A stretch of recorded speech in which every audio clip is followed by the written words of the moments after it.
My name is Amol Veragade and my teammate's name is FNU Mamta. So we have worked on AI chatbot using Python. So let's start with it. So today's agenda is introduction, then overview of technology that we have used, then implementation of our chatbot, and then we'll see the demo. So first of all, what is chatbot? So chatbot is a software application used to conduct an online chat conversation via text or text-to-speech in order to provide direct contact with a live human agent. So chatbots are used a lot in customer interaction, marketing on social network sites, and in instantly messaging the client. So as we know, there are so many chatbots like Amazon Alexa and Google Siri. They are text-to-speech chatbots, or speech-to-speech chatbots. So yeah, so these are well established, and we have tried to implement our chatbot, simple chatbot using Python. Yeah. So these are some technologies that we have used to implement, and Mamta will tell you more about this. Yeah, hi, I'm Mamta. So we have implemented our chatbot into Python 3, and we have used natural language toolkit for pre-processing our data. So the packages which we have used are stemming and lemmatization, tokenization, and stop words. Along with this, we have also used regular expressions. So we will be looking in this in detail into later slides. And we have implemented a chatbot using TensorFlow. So TensorFlow is a very popular Google's deep learning library. It works basically on tensors. Tensors are multidimensional arrays. So yeah, we have used this. Amol, can you please elaborate the below ones? Yeah. So Keras, it is the framework that makes it easier to get the model up and running. So you can say that Keras is used to just boost up the running of the model. And the next is the pickle. It is primarily used for serializing and deserializing that Python object structure. So in the other words, that it is very it is used to send the data over the network. And next that we have used the neural network model. So it is the supervised learning algorithm and seeks to approximate function represented by data. So it minimizes the calculate error between the predicted output and the expected output. Next is the HDF file system that we have used to store our data. So it stores the large amount of data and it stores data in hierarchical form so that it is very easy and reliable to access. Then finally we have used tkinter GUI library to build our GUI. It provides a fast and easy way to create the GUI application, and tkinter also provides a powerful object-oriented interface. So these are the implementation steps that involved in our chatbot. So these are data collection, then data processing, then model creation, then train model, implementation, and finally we'll run the chatbot. So first of all, we have collected the data from Movie Glue API. So as you can see, there is a screenshot. Uh, so uh, we have collected the data in the JSON format, and we have also used some online resources to collect our data. So data cleaning and preprocessing will be explained by Mamta.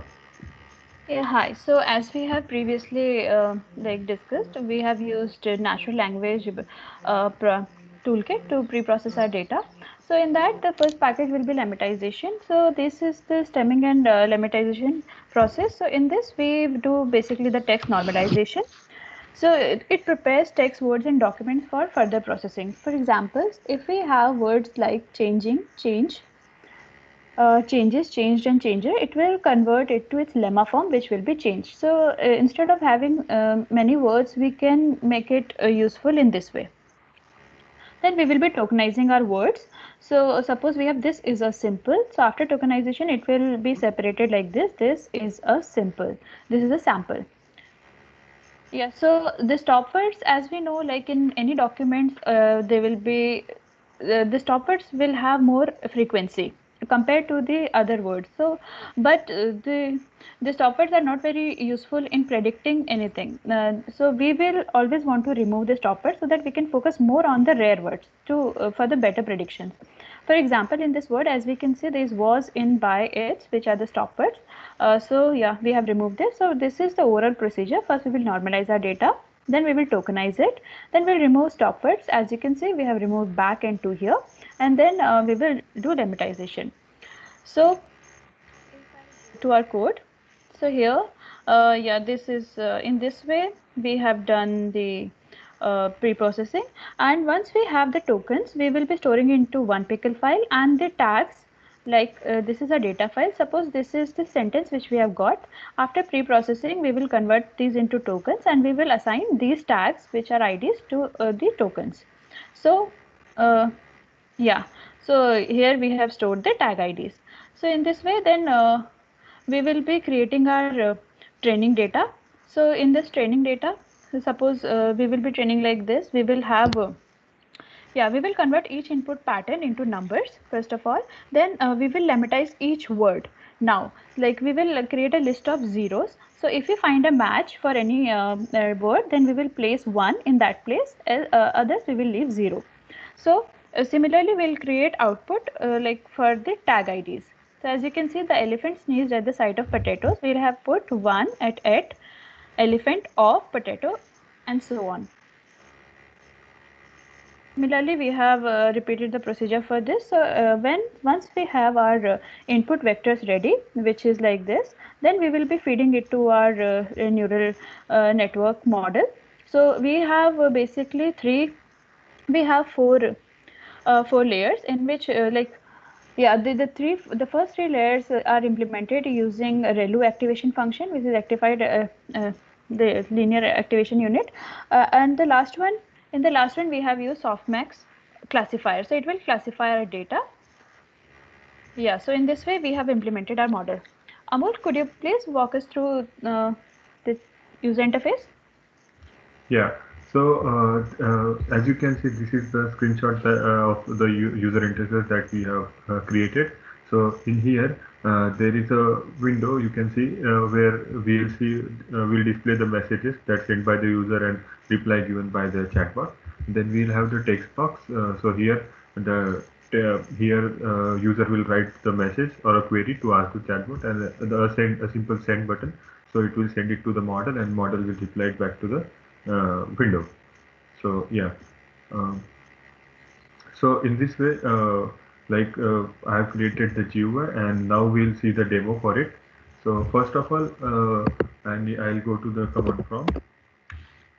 Then first of all, we have to train our model. So it's a chatbot file. So I'll first run the chatbot file.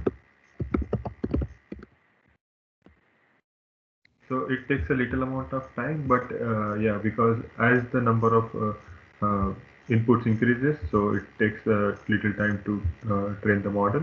So yeah, so now we can see that the chatbot has all trained successfully. Now we'll run the code for GUI. So it is run chatbot.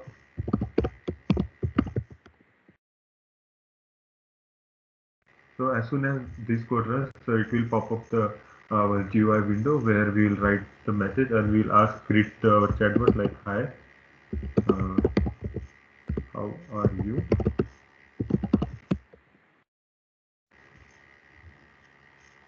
So, so our chatbot's name is Amy and she has replied that hello, thanks for asking. Then similarly, we'll ask some movie related questions such as can you show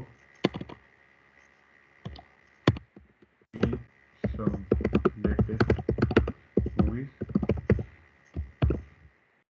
So as she has replied, there are some latest movies for us. So we can ask further questions such as like, can you tell me more about Wonder Woman?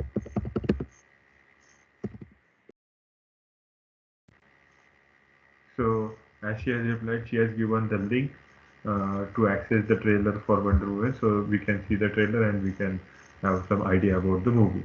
So in this way, we can ask the number of questions to our chatbot. So finally, we have implemented this chatbot using the Python language, and this is all about our project. So thank you for watching. Thank you.